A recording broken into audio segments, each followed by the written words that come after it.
हमें पृथ्वी की उत्पत्ति के बारे में पढ़ना क्यों है। अब बहुत सारे लोगों को लगेगा कि हम तो खेतों में काम करते हैं, हमें पृथ्वी की उत्पत्ति से क्या लेना देना है। लेकिन सबसे महत्वपूर्ण बात यही है कि हमें पृथ्वी से क्या लेना देना है कि जैसी अनुकूल परिस्थितियों में पृथ्वी का निर्माण हुआ है, पृथ्वी उत्पन्न हुई, अगर वैसी अनुकूल परिस्थितियां हम बनाए रखेंगे तभी पृथ्वी के ऊपर हमारे आने वाली पीढ़ियों का जीवन संभव होगा।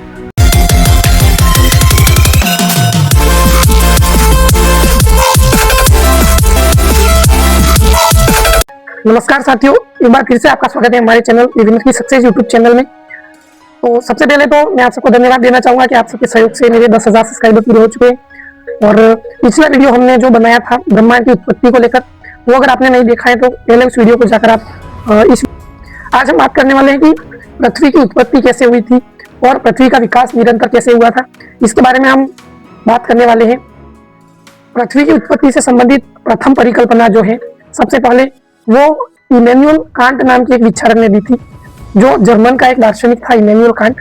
उसने सबसे पहले बताया था कि ग्रह जो है, पृथ्वी भी एक प्रकार का ग्रह है, तो ग्रहों का निर्माण जो है वो धीमी गति से घूमते हुए पदार्थों के बादलों से हुआ।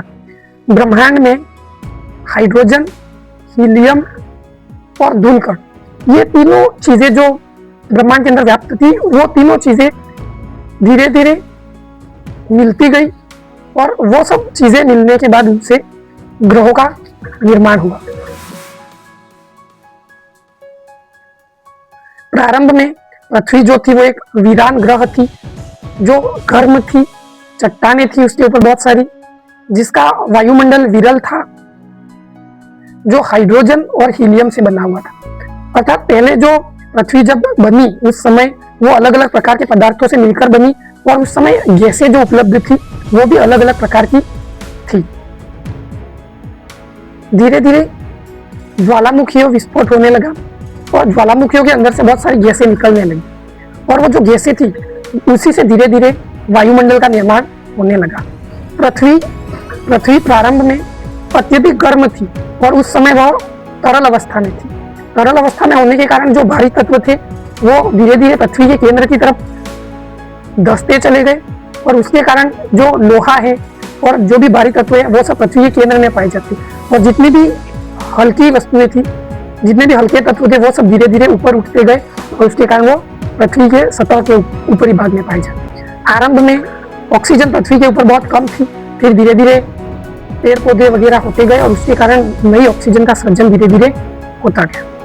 धीरे धीरे संघनन होता गया, संघनन से धीरे धीरे बारिश हुई और फिर बारिश से ही धीरे धीरे पेड़ पौधे वगैरह उगने लगे और उससे ऑक्सीजन का स्तर जो था वो धीरे धीरे बढ़ने लगा। धीरे धीरे जो बारिश का पानी था वो पृथ्वी के ऊपर जहां जहां पर भी गड्ढे थे उन गड्ढों के अंदर धीरे धीरे जमा होता गया और उन गड्ढों से ही धीरे धीरे पानी लगातार जमा होने के कारण महासागरों का निर्माण हुआ। महासागरों को बनने में लगभग 50 करोड़ वर्षों का समय लगा, तब जाकर ये सारे महासागर जो है वो निर्मित हो। और पृथ्वी पर जीवन के विकास की कल्पना के बारे में,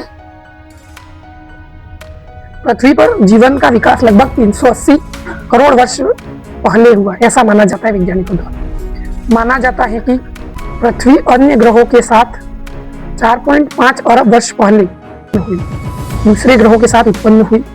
वह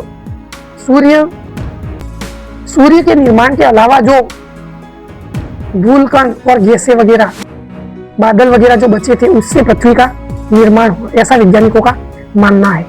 भूकंप से धीरे धीरे प्लेट की सीमाएं जो थी, विवर्तनिक प्लेटें जिनको कहा जाता है, उनका धीरे धीरे विखंडन होता गया और वो प्लेटें टूटती गई। विवर्तनिक प्लेटों के टूटने से ज्वालामुखियां लगातार निकलती जाती है और ज्वालामुखियों के विस्फोट से धीरे धीरे पर्वतों का निर्माण हुआ। जो ज्वालामुखियों के अंदर से जो लावा निकलता है उस लावा से पर्वतों का निर्माण हुआ और धीरे धीरे समुद्र आदि का भी निर्माण हुआ। कई बार यह प्रक्रिया होती रहती है, लगातार समुद्र बनते रहते हैं और लगातार नष्ट होते रहते हैं। यह प्रक्रिया कई वर्षों तक निरंतर चलती रहती है, तब जाकर के पृथ्वी की जो संरचना है वो बनती है।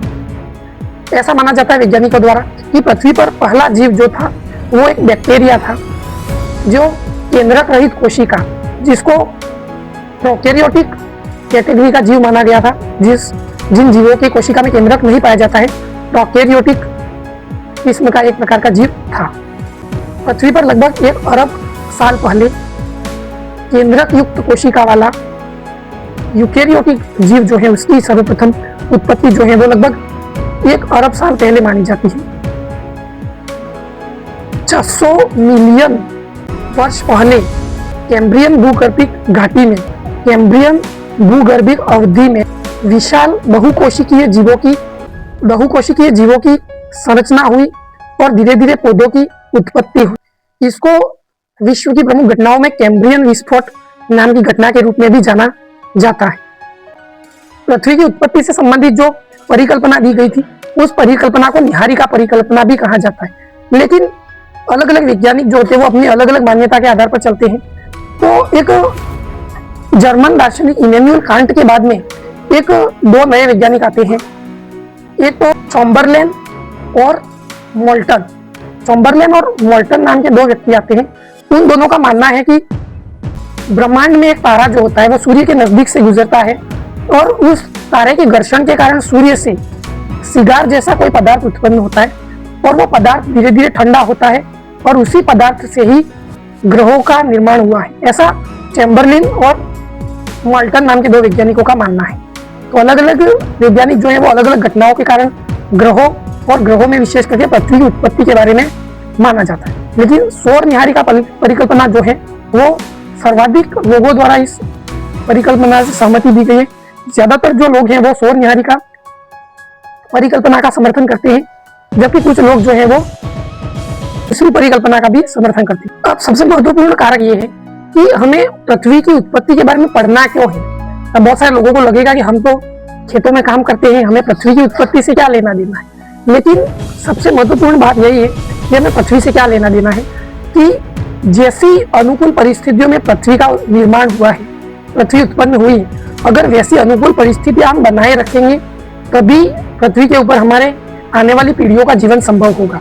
अगर हम उन अनुकूलताओं को खत्म कर देंगे, जिस अनुकूलताओं के अंदर पेड़ पौधे उत्पन्न हुए थे, समुद्र उत्पन्न हुए थे, गैसें बनी थी और पृथ्वी के समस्त जीवों की उत्पत्ति हुई थी, अगर हम वो अनुकूलताएं पृथ्वी की समाप्त कर देंगे तो पृथ्वी के ऊपर जीवन की संकल्पना हम कर ही नहीं सकेंगे। पृथ्वी के ऊपर जीवन आने वाले समय में मतलब पृथ्वी पर जीवन की कल्पना करना बिल्कुल असंभव सा हो जाएगा। ऐसा क्यों कह रहा हूं मैं? क्योंकि आज जिस गति से तापमान लगातार बढ़ता जा रहा है, पर्यावरण प्रदूषण लगातार बढ़ता जा रहा है और पृथ्वी के अंदर ग्लोबल वार्मिंग जैसी चीजें और अन्य अनेक प्रकार की जो घटनाएं हो रही है, उनके कारण लगातार पृथ्वी का जो प्राकृतिक संतुलन है वो बिगड़ता जा रहा है। कई प्रकार के जैसे बहुत बड़े जैसे पृथ्वी के खनन के द्वारा जैसे कोयला और पेट्रोलियम जैसी चीजों का निकालना और कहीं पर भूकंप आना, बाढ़ आना, ऐसी जो घटनाएं लगातार बढ़ रही है वो चीजें तभी मैनेज हो पाएंगी सही तरह से जब हम प्रकृति को उसकी जब